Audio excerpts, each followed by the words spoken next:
Hello and welcome to the France 24 interview. My guest today is Dennis Ross. He served as Middle East advisor to 4 U.S. presidents.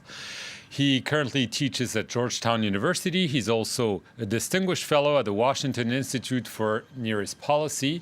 And he is the co-author of a book published last year, Be Strong and of Good Courage, How Israel's Most Important Leaders Shaped Its Destiny. Thank you for being with us today. My pleasure. Thanks for having me. Mr. Ross, for years, you work on the assumption that peace between Israel and the Palestinians was the key, the only key, I should say, to peace between Israel and Arab countries. Well, a few weeks ago, this assumption was essentially shattered by the signing of a normalization agreement between Israel, the United Arab Emirates, and Bahrain, what was dubbed as the Abraham Accords. So this begs the question, have you and many others, and the majority of actors, been wrong all those years? Well, I have to say that I was never fully convinced that nothing was possible unless you had peace with the Palestinians. After all, Egypt made peace with Israel, Jordan made peace with Israel, and these were countries that obviously were in a state of war, and they made the decision without there being peace with the Palestinians, although, to be fair, at least with regard to Jordan, nothing would have happened with Jordan had it not been for the Oslo process. Truth be told, the Oslo process itself also made it easier for other Arab countries, at least, to engage with the Israelis. I think the critical question, though, is what has happened over time so that Arab states decided that their priority was not the Palestinians. It isn't to say that they simply disregarded the Palestinian issue. I think they still see it as an issue that's important, an issue that relates to justice or injustice. The Palestinians say they've been betrayed. Well, but that's not new for the Palestinians. The Palestinians have often said they've been betrayed. I think there's a reality here. Arab states are sending the message to the Palestinians that the Palestinians cannot freeze the region. They cannot dictate to others or determine whether others can pursue their own national interests. And what has happened over time has been a gradual process of normalization has been taking place. What the UAE did in August was cross a threshold. But for the last 12 years, the UAE was moving towards a relationship with the Israelis, parts of which were becoming more public in any case. So I think the critical issue that we're seeing is the UAE and Bahrain have sent a message to the Palestinians that they may have a concern about the Palestinians, but the Palestinians can't stand pat, can't sit and dictate to everyone else whether they can pursue their national interests, and that others simply aren't going to wait for them. That's what's different. Now, you can ask the question, why? Why now? Yes, why did they cross the threshold? Right, and I think the answer, interestingly enough, is because Prime Minister Netanyahu was going to go ahead with the annexation of the territories that were allotted to Israel under the Trump peace plan. And the UAE came to the conclusion that the only way to stop the annexation was, in a sense, to offer normalization. But they were offering normalization not just to Israel, but to the Trump administration, so that the Trump administration would have a win, so that the Trump administration could point to how their diplomacy was yielding results. And it yielded results, right, in this case? There are significant results. One shouldn't deny it. They are significant results because it shows that basically Arab states realize in their current setting that they have needs. COVID-19 is wreaking havoc on their economies. Climate change is producing terrible droughts, which is having a huge effect not only on water availability, but food security. They look at health issues. They look at economic issues. They look at cyber issues. They look at food security issues.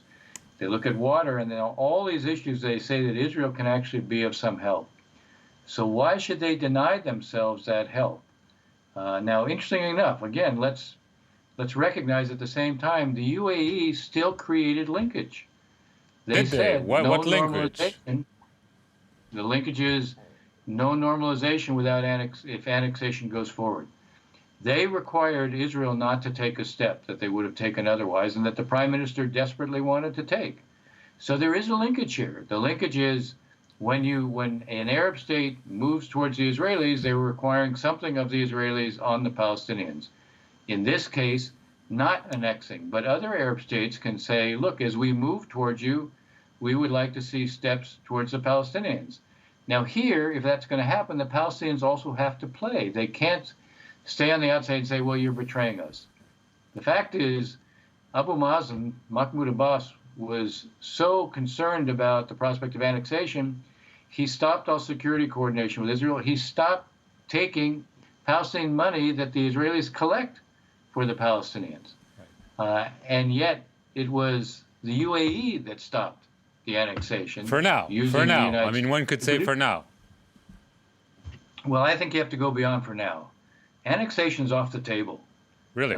Clearly, if President Trump is reelected, he's made it clear, first of all, that there's a 4-year time window for the Palestinians to engage on the Trump plan, number one. But number two, it's very clear that there was a commitment made to the UAE that this is off the table for an extended period of time.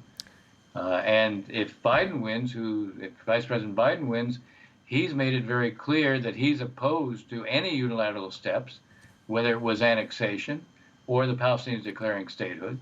And he made it clear he supports the UAE normalization agreement, and obviously that was based on no annexation. So when Prime Minister Netanyahu says we can't go against the United States on this, it's off the table with Trump and it'll be off the table with Biden. That means it's off the table.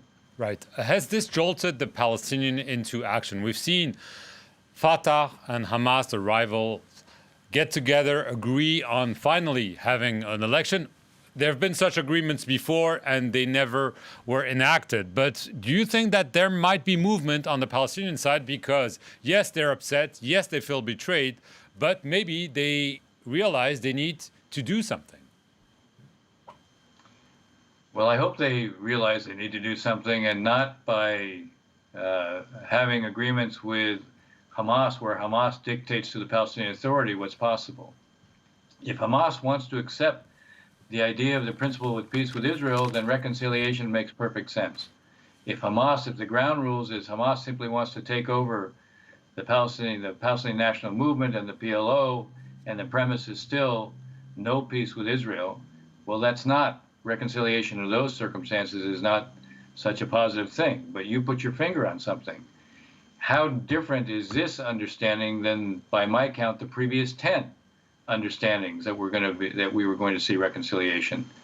I hope the Palestinian Authority realizes that what the UAE has done can be a model for others as a bridge to help solve their problems, not as a bypass road. It's a bridge if others will basically say, look, any steps we take towards Israel, we will require certain steps from Israel. Could Saudi Arabia be the next to do that? They will not be the next to do full normalization. I think we have to understand there are some other Arab states that will follow and do full normalization. I believe that we will see Sudan. I believe we will see Oman. I don't believe that it'll come immediately, although I can't tell you exactly when. But I think if we were having a conversation, say 6 months from now, I think within those 6 months, both those countries will have moved. Okay. Whether they will require something from Israel, I don't know. That would be the model that the UAE established. Bahrain reinforced it by saying they wanted reassurance on no annexation. Now, these countries could ask for something positive, not just the avoidance of something negative. But I put the Saudis and I put Morocco in a different category. Right. I think that they will follow what was the pattern of the UAE in the past, which was gradual steps. But even gradual steps can be, in a sense, choreographed in a way in which there could be a brokering in which, if there's a smaller step taken towards Israel in public, what is the step that they might negotiate with the Israelis to take towards the Palestinians? Now, here's where the Palestinians should participate. They should come up with a menu of practical steps that would be helpful, change the realities on the ground. For more limited steps towards Israel in terms of public outreach by states like Saudi Arabia or Morocco, or even at some point Algeria, or even somewhere down the road, maybe Tunisia.